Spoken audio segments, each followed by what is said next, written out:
Biodiversity loss. Climate change. Our world is facing a critical situation, and it can all feel a bit overwhelming.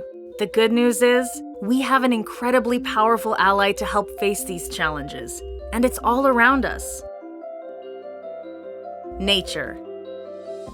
Nations around the globe are taking steps to accelerate the conservation of biodiversity. This means working to conserve the variety of species and ecosystems on Earth. One of Canada's commitments is a 30 by 30 target to protect or conserve 30% of our lands and waters by 2030. So, how will we do that? One way is through protected areas, lands and waters managed with the main goal of conserving nature. You might think of places like national or provincial parks, but protected areas can also be privately owned or governed by Indigenous peoples and local communities. Protected areas are integral to biodiversity conservation. But alone, they're not enough. So, what else can we do? Well, for one thing, there are some places being managed for goals other than conservation that are actually supporting rich and thriving biodiversity.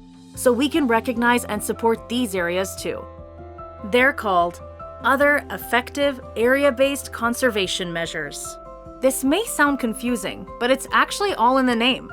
They are other areas that aren't formal protected areas that are effective in delivering biodiversity conservation because of their management measures. They can also be called OECMs, or conserved areas for short. Think of them as a win-win for people and nature. These are lands where people live, work, and play. And they contribute to our 30 by 30 target because they provide conservation benefits equivalent to those of protected areas. So, that means, like protected areas, their boundaries are defined, they're long-term, all threats to biodiversity are managed, and ultimately, species and ecosystem diversity are conserved. It's just that with OECMs, conservation isn't their main purpose. An OECM could be a watershed managed for drinking water supply, or perhaps native grasslands used for ranching.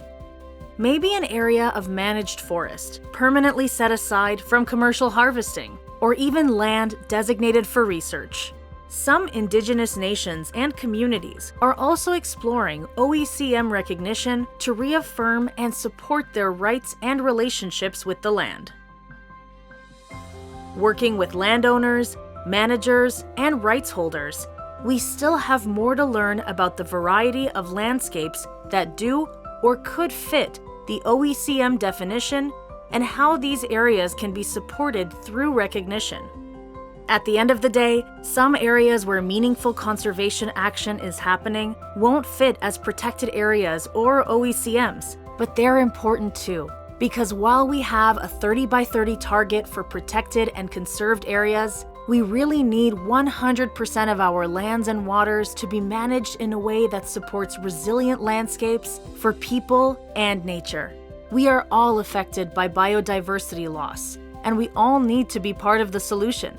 When nature thrives, we all thrive. The Nature Conservancy of Canada is working to accelerate recognition of OECMs across the Canadian landscape. Learn more at natureconservancy.ca.